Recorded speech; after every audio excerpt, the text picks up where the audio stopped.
Friday. My heart. Arlo. Levena. Present day. Charms and death are my specialties, which are practically useless against a dedicated best friend. Why don't you just live with me? It's fine, and honestly, I'd rather have your cooking than Lindsay's.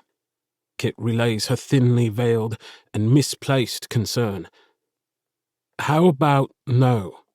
I glare at the haughty projection floating over my phone on the kitchen counter. Waves of near-black hair partially curtain my face, flowing from under my beanie, but Kirt catches my animosity all the same. Speaking of, have you called her yet?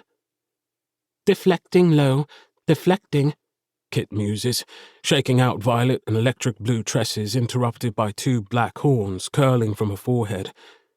I continue working on my illustration and attempt to convince the Kirin and myself that this is a good thing. Listen, I'm a big boy. I can do this. I'm going to talk to Doosan. My last few words verge towards high-pitched. It's Kit's turn to give me a look, knocking my tone up another notch. Serious. It's fucking time I get out of here. Become a functioning member of society, or whatever it is they call it. I'm better. Kirt throws her leather-clad arms up in exasperation, but her painted red lips curve upwards. All right, if you say so. Just... Her teasing smile falters, and there it is, what I've been waiting for the moment I brought this up. Don't push yourself. It's okay to have a roommate or something. That still counts as doing it on your own. Being alone does not equal... Hey, I gotta go, kitty.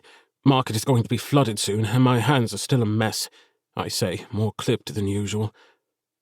Misfits night still on? Fucking better be.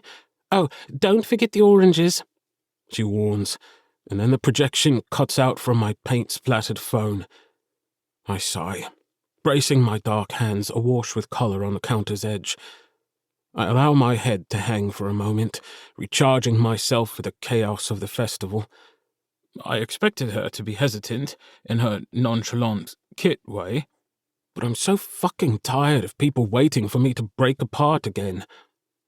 I suppose a small part of me hoped she'd have a little more faith in me than the others, but apparently none of them think I can live without being coddled. Caspian is a whole other matter. He'll be fretting over me worse than a mother bird. Kirt gets a free pass because she does. One of the many drawbacks of living in the place you grew up in is everyone knows what you've done, perhaps even better than you do. I resolve to give Kirt a bear hug when I see her, then lift my head and take in the kitchen, reminding myself what I'll be leaving behind. If I can muster the courage, that is. A chorus of children playing echoes in the halls outside of my kitchen, nestled into the rear of Garren Castle. The sprawling, fading green grounds behind the estate are in full view through the floor-to-ceiling windows lining the southern wall of my nook, which is used for everything but cooking. Fruit trees, kaleidoscope-coloured flowers, pirate ships and wizard towers litter the lawn out back. Numerous kids run between the vibrant play structures built over the years by those who left this place behind. Back in my time, there was only one treehouse.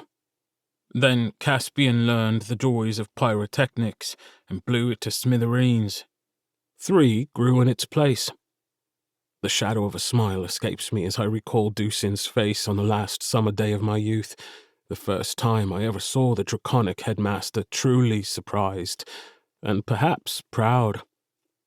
I straighten my spine, hands leaving the marble counter island as my gaze drifts to the greenery lining the sides of the windows.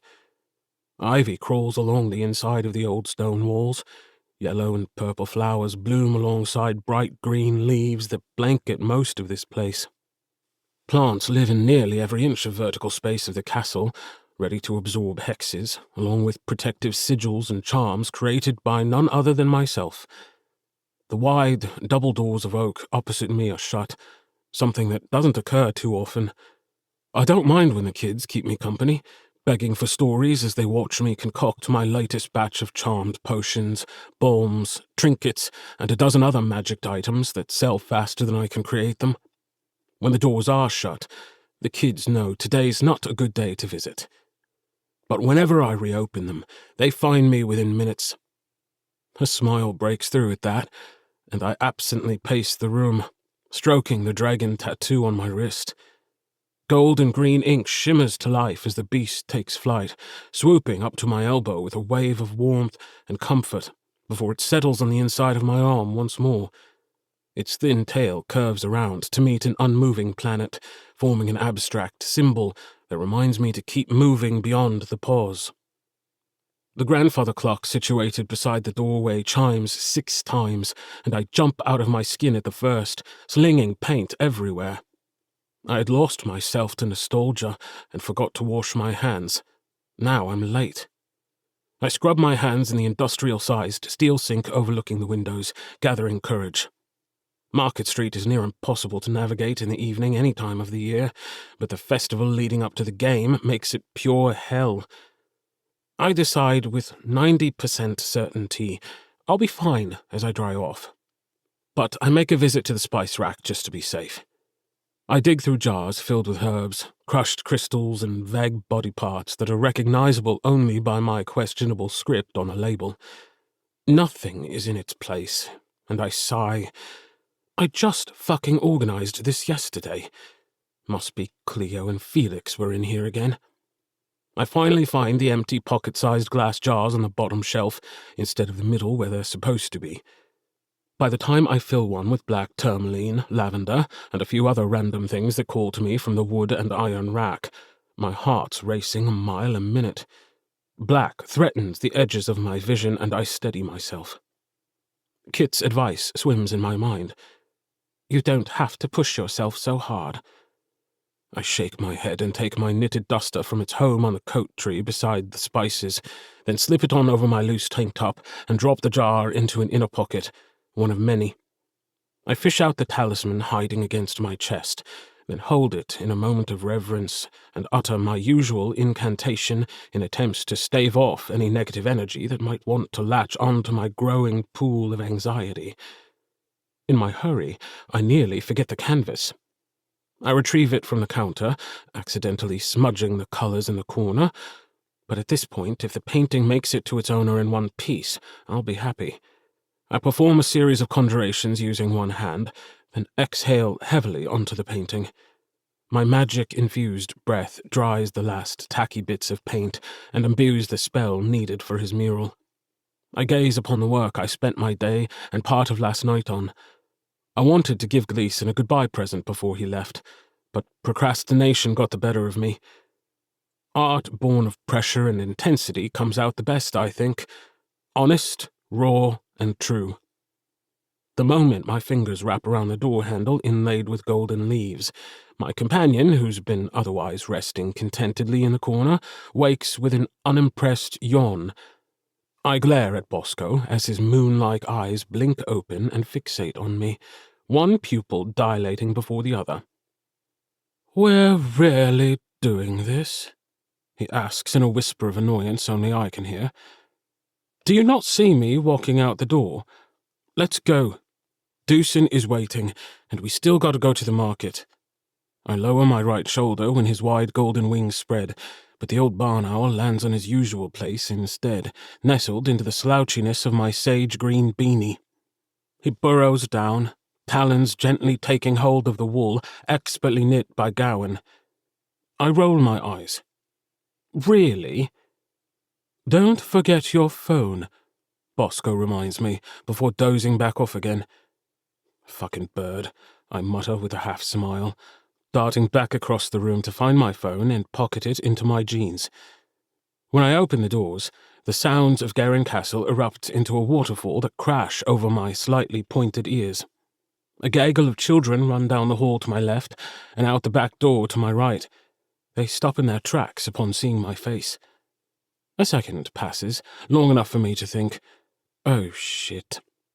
In the next, they're climbing me like a tree, poking at Bosco and pulling on my hair. One kid latches onto my back. Cleo wraps around my front as she buries a face into my neck. Must be Felix on my back. A child sits on each of my purple Converse, and I glare at each a dirty face with mock fury. But they know better. Squeals erupt as the monster that is Arlo Rook roughhouses with them the entire way to the headmaster's office, much to Bosco's chagrin. The old man takes off the moment we're captured, but I know he'll find me in Deucen's office. He won't leave me alone for that nerve-wracking talk. I hold the painting out to my side to keep it safe, but the rest of my limbs are occupied with fending off small kids of all races. Wide halls filled with plants, professors, children, and stones older than I am lead the way to the headmaster's office, which rests in the front of the castle. Giant windows cut through stone in the shape of arches allow me to catch a glance at the vivacious new town waiting at the bottom of the hill, cast in a dazzling array of magical lights. Garren Castle is situated in Old Town, the original site of Levena. All right, really now, I've got to go. And shouldn't you all be collecting wildflowers for the Scarlet Illusionist, no? I raise a brow, setting down the last child before me, rebellious 11-year-old Cleo, who usually never stops smiling. But now she's pissed. That's just a story. We all know it's you and Miss Garren that does it. Cleo stomps her foot, bouncing the twists hanging around her face, and the others around her murmur in agreement. Felix doesn't look so sure, but the rest of their group follow Cleo's word no matter what. Felix is the only one stops to ask questions, but it's not like Cleo has any ill intention. The pair remind me a lot of Kirt and me at that age. Perhaps that's why they occupy the soft spot in my heart. Deucen's door cracks open, and I'm the only one who notices, but the headmaster doesn't intrude on my teaching moment as I kneel before the kids. I set down my canvas against the wall behind me, then wash my gaze over them all for a tenuous moment. Intense chandelier light brightens all their faces, highlighting the glimmer in their curious eyes. I'll miss teaching them. You don't believe in the Scarlet Illusionist? I ask with warm sincerity, extending my hand to Cleo's. Paint lingers in the crevices of my nails, and I inwardly curse myself. I only washed away half my mess. Well? Cleo starts, glancing at Felix, who naturally keeps close to her side. They both inch towards me, and Cleo slides her dark hand into mine. The rest of the children flank out behind the two. I make sure to give each one my attention, not just Cleo and Felix. How could one person do all that in one night? And for so long? A small, unsure voice brings my attention back to the pair. I'm surprised to find it belongs to Felix, who hardly speaks unless he deems it important. When the boy does speak, all listen with intent. I find the silver pendant on my neck, what could be considered to some quite plain, but it's my most prized possession. A palm-sized locket in the shape of a compass, adorned with script initials for the cardinal points. I've never been able to open it, and after it zapped Kirt when she tried, I didn't bother to try again, or feel the need to. Most things I need figured out, plans made and details known, but this necklace... The children's pupils dilate farther than before, if possible, and Cleo reaches out for the compass. I hold up a finger and raise a brow, stopping her curious fingers. Listening, I ask, and all nod in unison. A long time ago, I solved the game, and this was my prize, along with my very first paint set. At the time, I had never even thought about painting, but look at me now. A few murmurs of disbelief bubble throughout the group. And the necklace? What's special about that? An orc teen in the back asks, head tilted with the start of tusks poking past their lips. A few of the other older kids have joined in, hanging back behind the younger ones. Well, don't tell anyone. I lower my tone conspiratorially, although it's no big secret. I gesture for them all to come closer. I take Felix's small, freckled hand and guide it to my locket. This is magic, and I won it. Felix gasps when his fingers enclose around the locket, his hand too small to entirely wrap around it. My heart, it's happy. Excitement festers in his comrades, but I silence them with a soft look. You'll all get a turn. And they do. One by one, I allow the children to take hold of the necklace that has been my calm through every rocky moment in my life. Well, almost every moment. After the last child, a fawn who has marked a few trees out back with their horns takes their turn. I tuck the necklace back under my shirt and stand with tired knees. There's not much mystery left in the world, and the Scarlet Illusionist is one of those legends best left at just that, a legend. Out of all places, they've chosen to bless our town for centuries, and all they ask is to remain a secret. A real person. Cleo's eyes go wild, as if she's just realized something. She turns to face her friends, essentially dismissing me as she barks out orders. We must collect as many wildflowers as we can. This year will be the largest offering yet. The Scarlet Illusionist will know our names and gratitude. It's all I can do to stifle a laugh. She's so fucking cute and bull-headed. A true leader. Felix, however, tugs on my sleeve. I bend down and he whispers into my ear. Have you ever met them? I smile, patting his hand on my arm. No, but I'd be honored if I ever did. I don't tell him that I glimpsed them once, or thought I did. Felix nods, blushing furiously. Mr. Arlo, Cleo and I might have... I hold up a hand, saving him from the confession.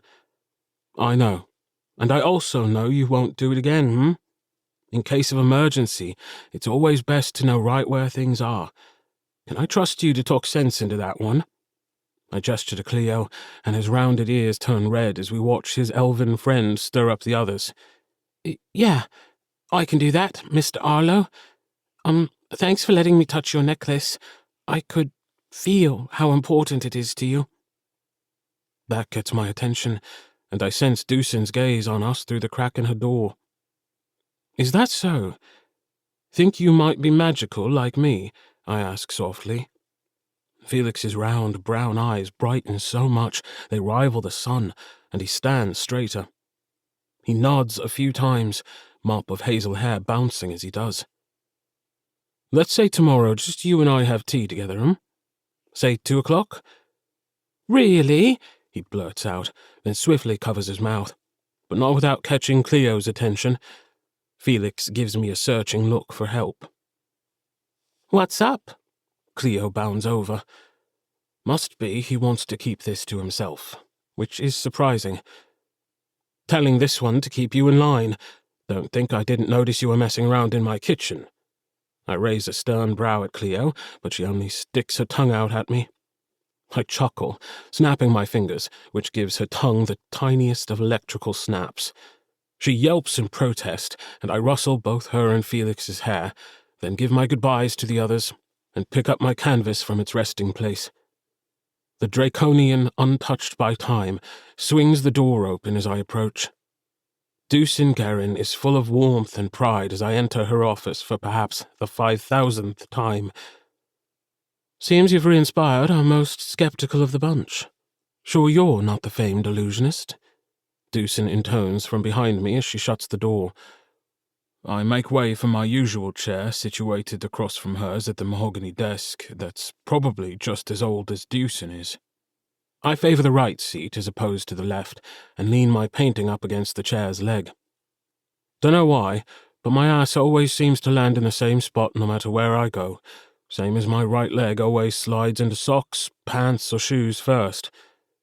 Deucen slides into a high-back chair, then straightens the cuffs of a crisp black and white suit as she leans back, vertical pupils fixated on me.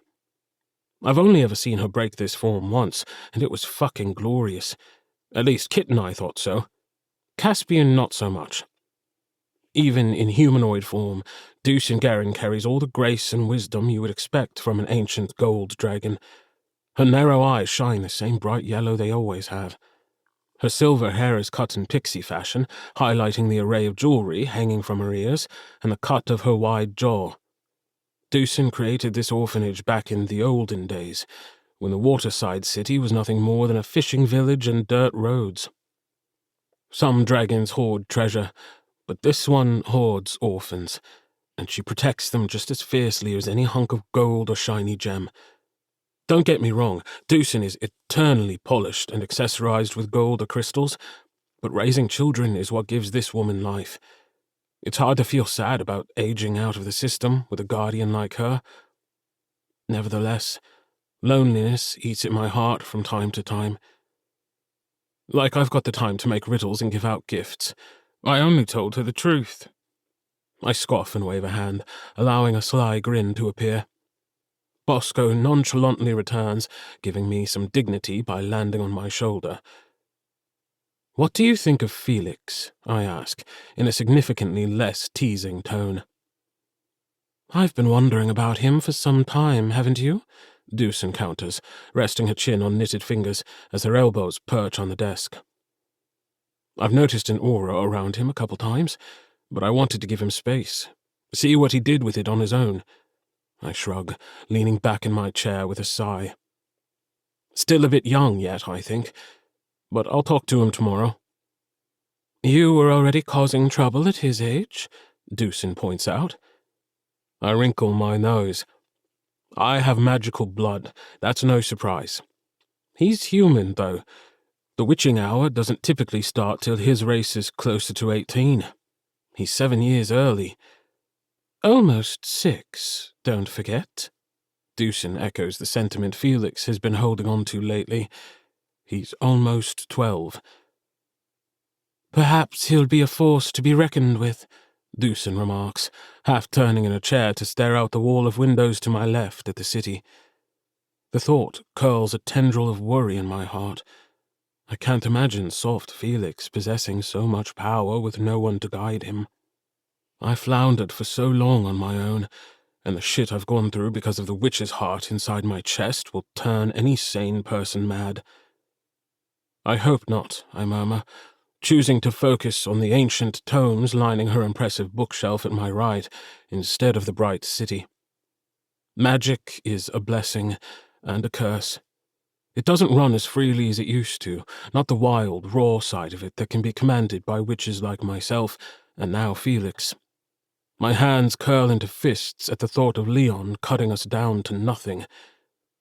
Molecules of energetic magic enchant our everyday lives, powering technology and running in the blood of magical creatures.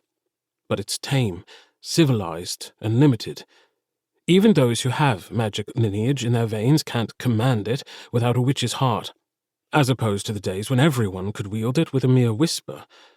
Magical beings benefit from immortality or whatever boons their race naturally offers, but unless they're a witch, that's all they can do. Passive possession, or so the scholars say. Witches aren't rare, but definitely uncommon after Leon's taking.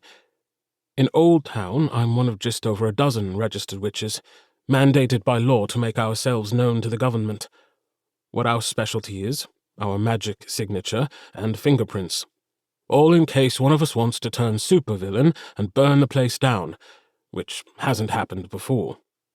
On purpose, that is. Crime doesn't usually live in Levena, but when it does, I'm one of the people they call, either for ferrying the dead or taking care of the perpetrators. "What's on your mind, Arlo?" Deucin asks, breaking me from my train of thought. "Just—" I bow my head for a moment, removing my beanie to run a hand through my wild waves of almost black. When the light hits it, a soft, barely there brown is visible. Like my soul, Kirt teased once, but I don't think she's wrong. Bosco's talons dig into my shoulder, but otherwise he keeps steady despite my anxious movements. The pinpricks of pain center me. Wondering why magic chooses us the way it does. Why Felix and not Cleo or one of the others? He's too good for it. Deucin blinks slowly. "Do you think your magic is a curse?" My eyes flick up to hers, which are ever patient. My fingers stop their yanking through my hair. "It can be." "Curious," she murmurs, rising slowly to pace the length of her study, rubbing her wide chin in contemplation. I wait for her lecture on self-worth, but instead she leans against the length of her desk closest to me and nudges my sneaker with the toe of her pointed boot. "Did you have something you needed to tell me?" I chuckle at the sentence that has drawn many confessions out of Kit, Cass, and me, always said with the same gentle tone. "Yeah, I'm going to start looking for a place. I want to live on my own." I roll back my shoulders and replace my beanie, not breaking my stare into her sunshine eyes that are filled with only kindness. The most subtle of laugh lines curve upwards. She nods once. "Do you feel happy about this decision?" I blink but don't backtrack. Not now. Yeah? Yes. I want to try again. I want to start my life. I'm ready. That causes her smile to falter slightly, but she doesn't jump into the discussion I thought she would. Instead, Deucin says, "If you say you're ready, then I believe you. If you change your mind and want to come back home, your room will always be waiting for you. As will I." Well, fucking hell. Tears prick my eyes, and I inhale a strangled bit of air, then stand and wrap Deucin into a bone-crushing hug. Well, to anyone else it would be bone-crushing, but the Draconian's marrow is of steel. As the years have passed, I've had to hunch over more and more to hug the headmaster. She's not afraid to show affection to any of her charges, but her iron will is just as strong as her love. Thank you, Deucin, for everything. "Of course, Arlo. But if you think you'll be free and clear without visiting, you're sorely mistaken. And it won't be just me that comes after your hide. The kids will miss you," Deucin says softly into my broad shoulder. She only comes up to my chest now, as most of the people around here do. I nod, then slowly pull away and hold the headmaster by the shoulders. I know, but I have to do this. I remind her and myself through a choked voice. I need to take control of my life. "As you should, my dear, but live by your terms, not what's expected of you," she remarks softly, then kisses my cheek. A clock matching the one in the kitchen chimes 7 times from behind Deucin's desk, reminding me the night is young and I have more people to see. I don't startle this time. We say our goodbyes, and before I step out of her office, canvas in hand, Deucin calls to me from her seat at the desk. "Have fun tonight, eh? The Scarlet Illusionist's biggest believer has to partake in the festivities as well." The wicked, heated grin that overtakes my face is unfamiliar, but I allow it. As Cleo says, they will know my name and gratitude. Hell, maybe I'll play this year. Deucin Garren laughs, a throaty and wild sound that follows me out into the night.